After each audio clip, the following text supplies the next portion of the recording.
paz do Senhor, amém? Vigília é sacrifício.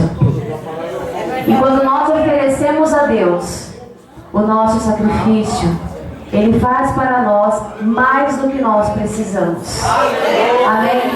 Então é noite de adoração, é noite de entrega. Nós viemos aqui para adorar a Deus, independente da circunstância. Amém? Convido os irmãos que puderem a ficar de pé.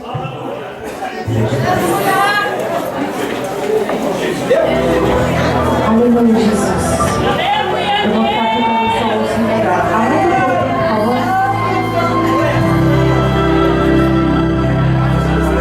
por favor. Adorador é tudo que eu sou. Adorador, assim Deus me formou. E quem poderá falar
situações deste mundo, o nosso coração e a nossa alma não estão.